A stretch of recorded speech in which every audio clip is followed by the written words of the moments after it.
11월은 감사의 달입니다.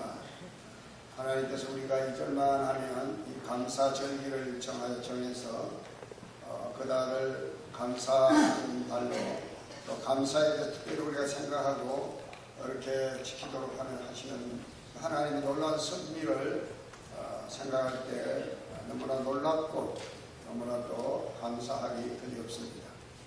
감사할 때 우리 삶이 더 풍요롭고 더 행복해지기 때문입니다. 말세 사람들은 감사하지 않는다고 말했습니다. 감사하지 않으니까 고통이 따릅니다. 고통이 따른다는 것은 불행하다는 얘기죠. 그런데 하나님께서 우리에게 말씀하실 때 이스라엘아 내가 행복한 사람이로다. 너만 그 구원을 받은 사람이 어디 있느냐 라고 말씀을 합니다.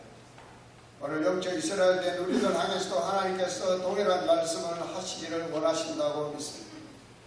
우리가 행복한 사람인데 행복한 것을 모르고 감사하지 못하고 늘 원망하며 불평하며 지나지 않았는지 말세에 그 나타나는 징조처럼 감사하지 않으므로 고통받는 인생이 아니라 늘 감사가 풍성함으로 하나님 우리에게 허락하신 복을 마음껏 누리며 나는 행복한 사람이다라고 고백할 수 있는 저와 여러분 모두가 되시기를 주님 이름으로 축복합니다. 그래서 하나님께서 특별히 감사의 날을 정해놓으신 것 같아요. 연초에는 신년 새해를 주신 것을 감사하고 또 주님이 죽음에서 3일 만에 부활하신 것을 감사하는 부활절기, 그리고 첫 열매를 주신 초실절을 감사하며, 그리고 한 해의 모든 농사와 한 해의 모든 일을 마무리하는 시점에서 하나님께서 또 추수감사절기를 허락해 주시고 또 우리 예수님께서 이 땅에 만일에 부활절로 오신 그 성탄절을 또 허락해 주셔서 정말 어떻게 보면 감사가 넘쳐나야 할 우리의 1년의 삶인데, 그런데 돌이켜보면 과연 우리가 얼마나 많은 감사를 하나님께 올리며 또 감사하며 살아왔는지 이 시간 되돌아보고 아무쪼록 이 12월 한 달만이라도 아니 이 12월 한 달이 불씨가 되어지고 도화선이 되어져서 우리의 평생의 삶이 늘 감사로 충만하는, 그래서 골로새서 3장 15절로 17절 말씀처럼 감사하는 사람, 주 예수 그리스도를 말미암아 우리의 구원하신 하나님께 감사하고 말을 일어나다 주 예수 이름으로 하나님께 감사함으로 영광을 돌리는 그런 우리 오정교회 성도님들이 되어지기를 다시 한번 축복합니다. 오늘 이 시간에는 에발산에 세운 제목이라는 제목으로 말씀을 드릴 때 많은 은혜가 되기를 바랍니다. 여호수아는 가나안 땅에 입성을 해서 첫 번째 직면한 장애물이 여리고성입니다. 이 여리고성 전투를 전적으로 하나님 은혜로 승리하게 되고 그 여리고 도성을 점령하게 됩니다. 그런데 두 번째 그들 앞에 직면해 있는 장애물은 아이라고 하는 자그마한 성읍인데 이 아이성을 점령할 때는 1차는 실패를 하고 2차에 있어서 승리하게 되는데 여호수아는 2차 아이성 전투에서 승리하고 난 다음에 에발산에서 하나님을 위하여 제단을 쌓고 그곳에서 번제물과 화목제물을 드려 하나님 앞에 제사를 드렸다는 말씀이 오늘 이 본문의 말씀입니다. 오늘 이 말씀에는 하나님께서 우리에게 주시는 깊은 영적인 교훈이 담겨있다고 믿습니다. 에발산은 사마리아 지방에 있는 아이성에서 북쪽으로 약 32km 지점에 위치한 해발 95m의 높은 산입니다. 그런데 이 산은 민둥산에 에발이라는 뜻이 벌거벗었다라고 하는 뜻을 가지고 있습니다. 숲으로 우거진 산이 아니라 나무가 별로 없는 그런 벌구숭이 산이 바로 이 에발산입니다. 왜 여호수아가 이 에발산에다가 제단을 쌓고 하나님 앞에 번제물과 화목제물을 드려 하나님 앞에 제사를 드렸는가? 오늘 이 부분을 한번 묵상하면서 함께 은혜를 나누려고 합니다.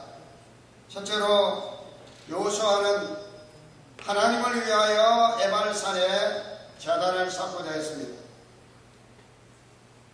제단을 쌓는 목적이 분명합니다. 누구를 위해서 제단을 쌓았다고요? 그래요. 하나님을 위해서 제단을 쌓은 것입니다. 여호수아가 아이성 전투에서 배운 하나님께로부터 받은 교훈이라고 하면은 우리 인생이라는 것이 자기를 위해서 살면, 자기 중심적인 삶을 살면 실패할 수밖에 없다, 패배할 수밖에 없다는 것을 처절하게 경험하는 교훈을 받게 됩니다. 여리고성을 점령할 때는 전적으로 하나님의 말씀에 의지해서 하나님이 주신 말씀에 순종해서 그대로 행했습니다. 하나님의 말씀 그대로 이루어졌습니다. 그래서 대성을 거두게 됩니다. 성이 와르르 안으로 무너지고 그 성 안에 있던 모든 백성들이 전멸합니다. 그리고 그 여리고성의 찬란한 문화적 유산들을 다 전리품으로 획득하게 되어집니다. 그야말로 대성을 거두게 됩니다. 그런데 어떻습니까? 그보다 훨씬 작은 성 아이성을 침략할 때, 공격할 때 처음에는 여호수아가 백성들의 말에 귀를 기울여 백성들이 2~3천 명만 군대를 보내서 저 작은 아이성을 치면 우리가 능히 그 아이성을 점령할 수 있을 것이다 하는 말을 듣고 여호수아가 3,000명을 보내서 그 아이성을 공격하는데, 여리고성을 점령할 때는 손끝 하나 까딱하지 않아도 하나님의 말씀대로 점령을 할 수 있었지만 3,000명 군대를 훈련받고 무장한 군대를 보내서 아이성 사람들을 치는데 오히려 36명이나 전사하고 그들은 후퇴하고 말았습니다. 한마디로 말하면 대패를 하고 마는 것이죠. 여기서 여호수아는 하나님을 납시하지 아니하고 인간의 생각과 인간의 뜻을 납시하다 보면 하나님의 사람은 실패하고 패배할 수밖에 없다, 이 교훈을 받은 것입니다. 세상 사람들은 지멋대로 살아도 됩니다. 왜? 마지막에 하나님 그들을 심판하시기 때문에. 지금 좀 잘 산다고 해서, 잘 나간다고 해서 우리가 부러울 필요가 없습니다. 머지않아 하나님께서 그들에게 심판을 칼을 드시면 그는 다 하나님의 심판의 대상일 뿐입니다. 우리가 이 땅의 삶이 우리 인생의 전부라고 하면은 이 세상에도 좀 잘 나가고 이 세상에도 좀 잘 살고 그런 사람들 우리가 부러워하고 그런 사람들 바라볼 때 나는 먹고 하며 우리는 원망하고 불평하고 인생 자체를 마치 나고자처럼 패배자처럼 패배주의에 사로잡혀서 살아갈 수 있을 겁니다. 그러나 그렇지 않습니다. 바울이 만약에 우리의 바라는 것이 이생뿐이면 예수 믿는 우리들은 세상 어떤 사람들보다 불쌍한 사람이다. 그러나 우리는 이생만이 아니라 영원한 하나님 나라를 바라보는 자들이기 때문에 이 땅에서 우리는 좀 어렵게 살고 우리 땅에 좀 고난을 받고 이 땅에서 좀 힘들게 살아도 괜찮다. 왜? 우리에게 영원한 주님의 나라 천국이 우리에게 약속되어 있기 때문이라고 말하고 있는 것입니다. 여호수아는 적어도 아이성 이 전투에 패배하고 난 다음에 아가면을 그 한 사람의 인간의 행동을 인해서 결국은 대패를 하게 된 것을 알고 하나님 엎드려 자복하고 회개하고 난 다음에 하나님 음성을 듣고 2차 전투에 임하는데 전적으로 하나님 말씀에 의지해서 싸웠고 누구를 앞세우냐면 하나님을 앞세웠습니다. 하나님을 앞세워서 하나님 말씀을 앞세워서 나가다 보니까 1차 아이성 전투의 대표와는 달리 대성을 하게 된 것입니다. 그래서 이 여호수아는 에발산에다가 제단을 쌓고 누구를 위해서? 하나님을 위해서 제단을 쌓게 된 것입니다. 만약에 자기들의 힘과 자기들의 어떤 능력에 의해서 아이성 전투에 성공했다고 하면 에발산에다가 하나님을 위하여 제단을 쌓지 않을 것입니다. 자기를 위해서 제단을 쌓는 거죠.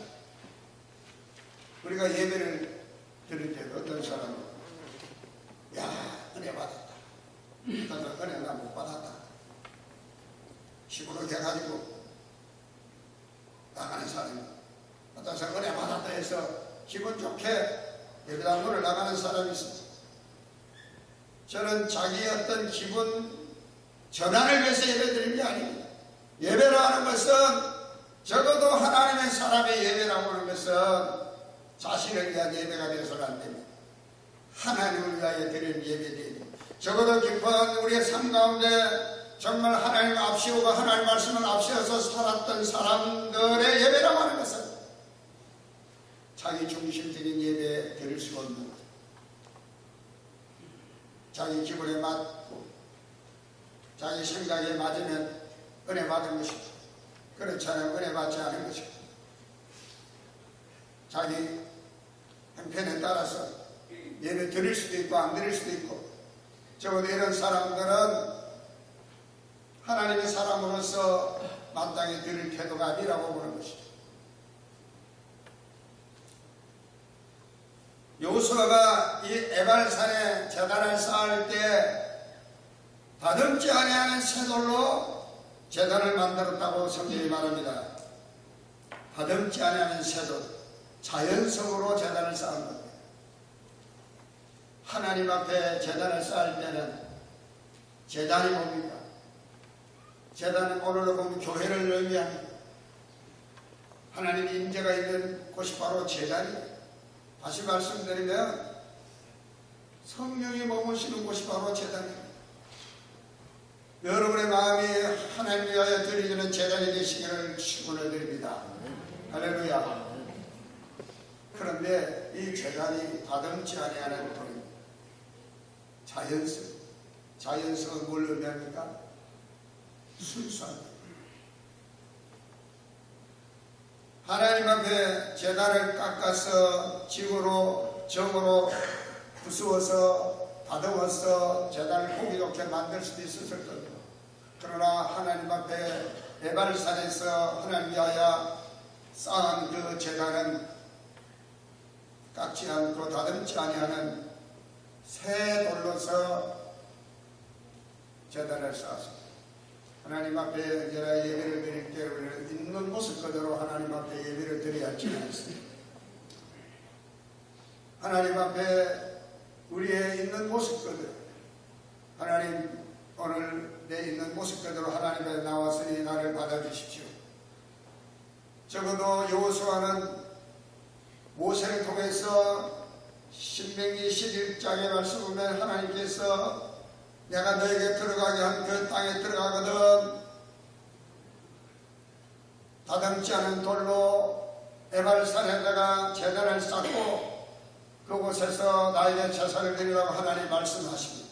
그리고 신명기 17장에도 모세가 똑같은 말씀을 반복해서 말하고 있습니다.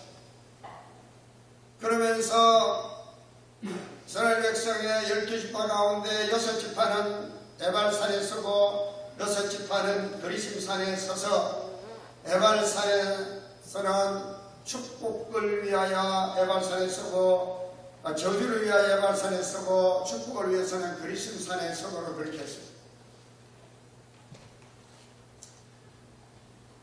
다듬지 아니하는 돌로, 그것도 새 돌로. 예수님께서 말씀하시기를 물과 성령으로 거듭나지 아니면 하나님 나라에 들어갈 수 없다고 해서 새로워져야 합니다. 로마서 12장 1절로 2절 말씀하면 너희 몸을 하나님 기뻐하시는 거룩한 산 제물로 드리라. 이는 너희의 드릴 영적 예배니라.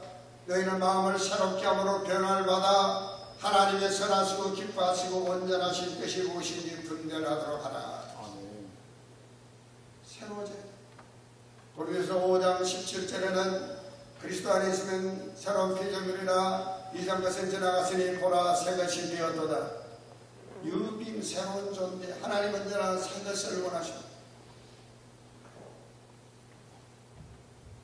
여러분 모세가 하나님께로부터 받은 그 말씀 그대로 여호수아가 그대로 실천하고 있습니다. 그럼 왜 하필 에발산에 제단을 쌓았을까를 한번 묵상해 봤습니다. 에발산에서는 저주가 선포되었고 그리심산에서는 축복이 선포되었는데 여호수아는 아이성 전투에서 처절한 패배를 맛보았습니다. 그 원인이 무엇인지 분명히 알고 있습니다. 아간이라는 한 사람이 하나님 말씀을 불복종해서 사리사욕을 채우려고 하다가 결국 한 사람의 범죄로 그 가족과 그 가문이 욕을 먹을 뿐만 아니라 또 비참한 세월을 맞이했을 뿐만 아니라 이스라엘 공동체 전체에 크다란 낭패를 갖고 오게 한 것을 여호수아는 잘 알고 있습니다. 뿐만 아니라 여호수아는 누구도 하나님 앞에 엎드려 기도하지 않고 하나님의 음성을 듣고 하나님 주시는 말씀대로 싸움에 임하려고 하지 않았다는 것, 그것을 너무나 잘 알게 됐습니다. 그러다 보니까 자에게 교만한 마음이 들어서 우리 실력으로도 충분히 싸워서 이길 수 있겠다라고 생각한 것이죠. 여호수아는 이러한 모든 패배의 원인을 알고 있습니다. 전쟁에서 패배하는 것은 저주스러운 일입니다. 왜냐하면 싸움에서 지면 이긴 자의 종이 될 수밖에 없습니다. 예나 지금이나 마찬가지입니다. 지금 북한의 비핵화를 위해서 지금 유엔 제재가 들어가고 미국이 제재를 들어가고 하고 있는 이유가 뭡니까? 핵무기를 개발해서 나쁜 의도를 가지고 우리 남한을 위협한다든지 또 우리 우방국가를 위협하게 될 때 강력한 무기를 가지고 위협을 하는데 그 앞에 벌벌 떨 수밖에 없죠. 약한 자는 강한 자의 종이 될 수밖에 없어요.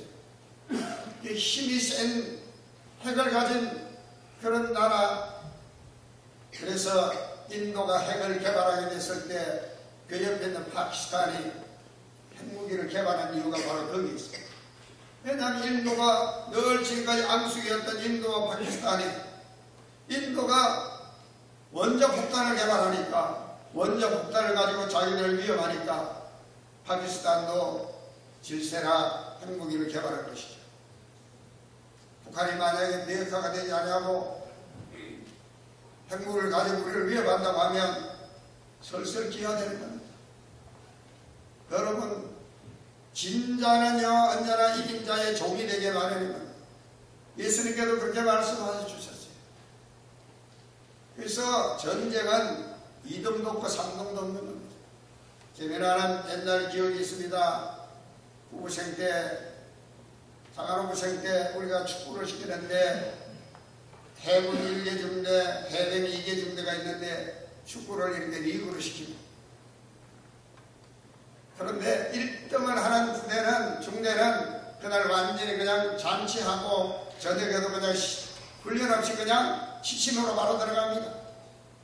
그런데 2등, 3등한 중대는 밤새도록 그냥 돌립니다. 애들 말로, 군대 말로.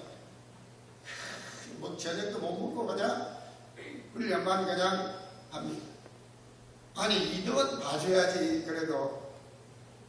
그런데 이야기를 합니다. 전쟁에는 성자만 있지 2등도 없고 3등도 없다는 거예요.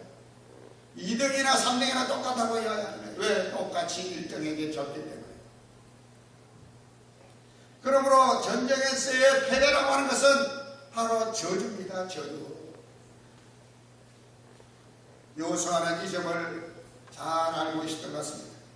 그래서 축복을 선언하게 된 거리심산에서 제단을 쌓지 아니하고, 왜 하나님께서 장차 가나안 땅에 들어가게 되면 그 땅에 에발산에다가 제단을 쌓으라고 모세에게 말씀하시고, 그 모세에게 한 말씀을 여호수아가 기억하고 그대로 에발산에서 여러분 제단을 쌓았겠습니다. 하나님의 말씀의 뜻이 이루어집니다. 장차 이 백성들이 여리고성을 점령할 때는 내 말대로 하겠지만 아이성을 점령할 때는 분명히 이 백성들이 한 번씩은 제멋대로 살려고 하니까 내 말대로 하지 않고 내게 기도하지 않고 제멋대로 그냥 교만하게 가지고 자기 힘을 의지하고 싸우려고 하다가 분명히 패배할 건 아니고, 그래서 그들이 회개하고 다시 하나님 앞에 기도하고 하나님 말씀대로 2차 전투에 승리할 걸 하나님 미래하시고 제가 생각되고 있습니다. 그래서 에발산에 제단을 쌓으라고 한 것인데, 여러분 뭘 의미하느냐고, 이 저주를 선포하게 된 이 에발산에서 제단을 쌓았습니다. 하나님 앞에 여호수아가 이스라엘 백성들의 깊은 반성과 회개의 토대 위에서 패배를 성리로, 실패를 성공으로, 저주를 축복으로 바꾸신다고 하는 그 하나님을 위하여 제단을 쌓고자 했던 것입니다. 할렐루야. 에발산 자체는 저주를 선언하도록 되어 있던 산입니다. 그런데 그 저주의 산에서 제단을 쌓고 하나님 앞에 예배를 드리게 됐다. 하나님 어떤 분이냐 하는 것을 증명하는 말씀이라 이 말씀이에요. 지금 이 자리가 다른 사람 볼 때 저주의 땅이고 저주의 자리일지 모르지만, 여러분 하나님을 믿고 하나님의 말씀에 순종하는 자에게는요 축복의 곳이 될 걸 믿으시길 바랍니다. 패배가 승리로 바꿔지고 실패가 성공이 되고 저주가 축복으로 바뀐다는 것을 운변적으로 상징적으로 나타내주는 바로 그 제단이 에발산에 하나님을 위하여 세운 제단이라 하는 것을 알 수가 있는 것입니다. 두 번째로 에발산의 제단에다가 번제물과 화목제물을 하나님께 드렸다고 이야기합니다. 번제라고 하는 것은 하나님과의 일상적인 관계에서 죄를 속량하기 위해서 늘 하나님 앞에 드리지는 제사가 바로 번제예요. 속죄제, 속건제 이런 모든 제사들이 다 기본은 번제입니다. 하나님 앞에 소나 양이나 염소나 비둘기 혹은 산비둘기를 잡아가지고 하나님 앞에 제사를 드리는 그 제사, 우리가 흔히 말하면 예배 드립니다, 예배 드리러 갑시다, 예배라고 하는 말을 쓸 때 우리가 주일마다 드리는 예배는 그냥 번제에 해당합니다. 번제. 이스라엘 백성 늘 번제를 하나님 앞에 드렸습니다. 근데 화목제는 뭐냐? 하나님과 어떤 특별한 화목의 관계를 회복하고 난 다음에 하나님 앞에 감사해서 드리는 그 감사제가 바로 화목제인데, 그때 드리자는 제물이 화목제물인 것입니다. 구약의 화목제물 자체는 크게 세 가지 의미가 있다고 이야기합니다. 첫째는 이미 하나님께로부터 받은 그 축복을 감사해서 드리는 감사제가 있고, 그리고 앞으로 하나님께서 주실 축복을 생각하면서 드리는 소원제가 있고, 그리고 기도의 목적으로 드리는 자원제가 있다라고 얘기합니다. 이 화목제는 이런 세 가지 제사의 의미가 있는데, 여호수아가 에발산에 제단을 쌓고 하나님의 제단을 쌓고 번제물과 화목제물을 하나님 앞에 올려드린 것은 저는 그들의 교만함과 인간적인 생각을 앞세워서 아이성 전투를 치렀던 그 패배에도 불구하고, 자기들의 그 교만함에도 불구하고 하나님께 다시 한번 기회를 주셔서 그들에게 아이성 전투에 승리하게 계신 그 하나님을 감사하고, 그리고 아울러서 장차 가나안 땅 전부를 점령하기 위해서 많은 전투들이 남아있는데 그 모든 전투에서 하나님이 승리케 하실 것을 믿음으로 감사하는 그런 의미가 에발산 제단에서 한국 번제와 한국 제물을 드리는 의미가 있다고 봅니다. 여러분, 우리가 하나님 앞에 감사한다고 할 때 이미 받은 것만 생각하면 이거는 아주 1차원적인 감사예요. 하나님에게 축복을 주셨으니 감사합니다. 이건 1차원적인 감사입니다. 누구나 할 수 있는 감사. 왜? 내가 받았으니까. 그 다음에 조건적인 감사가 있어요.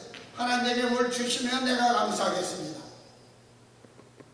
그건 좀 수준이 좀 떨어지는 감사예요. 그런데 3차원적인 감사가 있는데 이 감사는 이미 지난 날이나 앞으로나 하나님의 모든 걸 맡기고 기쁠 때나 슬플 때나 잘 될 때나 안 될 때나 그저 하나님으로 인해서 기뻐하고 감사하며 드리는 그 감사가 바로 3차원적인 감사입니다. 여러분, 이 에발산 제단에서 여호수아와 이스라엘 백성들이 제단을 쌓고 거기에 번제물과 화목제물을 드린 것은 저는 적어도 이런 차원의 감사가 있었다라고 봅니다. 물론 여기에는 하나님께서 승리하게 하신 그 하나님의 역사하심과 장차 가나안 모든 칠족을 다 전멸시키기까지의 그 모든 전투를 앞두고 하나님이 승리해 주실 것을 기대하면서 감사하였을 것입니다. 그러나 적어도 여호수아는 아이성 전투의 패배를 통해서 그렇지 아니하더라도 하나님으로 인해서 감사할 수 있었다라고 봅니다. 이제 감사의 달을 맞이해서 사랑하는 성도 여러분, 성경이 우리에게 뭐라고 말씀합니까? 범사에 감사하라 말씀합니다. 여러분, 적어도 우리 그리스도인들은 이 3차원적인 감사가 우리에게 있어야 되지 않겠습니까? 마지막으로 그리신산과 에발산 앞에서 축복과 저주의 율법을 낭독했습니다.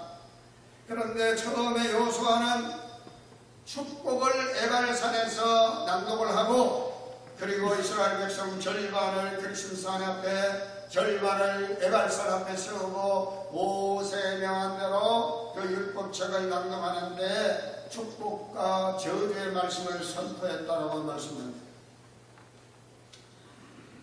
여러분, 여호수아가 아이성 전투에서 받은 교훈이 뭡니까?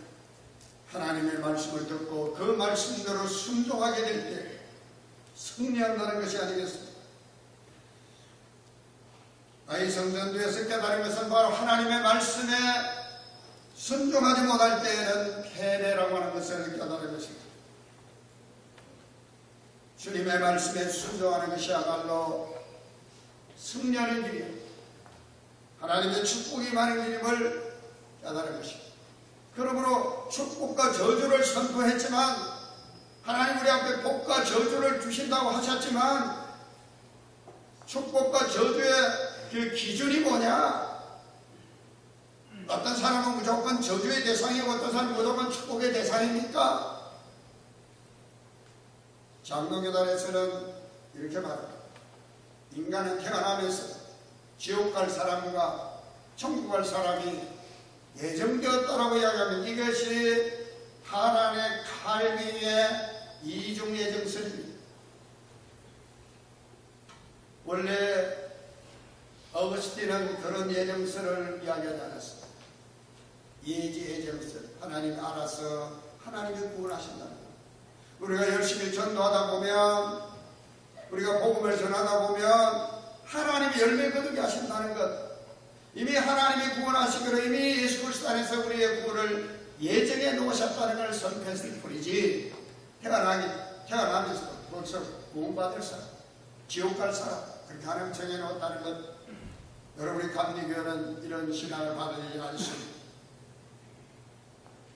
절반은 그리심산에 절반은 에발산에 세우고 축복과 저주를 선포했지만 절반은 저주받아라 절반은 축복받아라 이게 아닙니다. 누구든지 그 선포되는 여호와께 앞에서 선포되는 그 하나님의 말씀을 듣고 그 말씀에 순종하는 자는 축복을 받지만 그 말씀을 불순종하는 자는 저주의 대상이라는 걸 말하고 있는 것입니다. 사랑하는 여러분, 환경이나 상황을 불쾌하게 말고 실패했다고 낙심하지 말고 하나님께 엎드려서 하나님의 음성을 들으시는 여러분 되시기를 바랍니다. 아멘. 그리고 하나님의 말씀에 겸손하게 순종할 수 있게 되시기를 바랍니다. 아멘. 그래서 여러분의 삶 가운데 하나님께서 실패를 성공으로, 패배를 승리로, 저주로, 축복으로 바꾸신 것을 마치 여호수아 이스라엘 백성들 에발산에 제단을 쌓고 하나님 앞에 올려드린 것처럼, 영광 올려드린 것처럼 그런 역사가 우리의 생애 가운데 되기를 축복합니다. 아멘.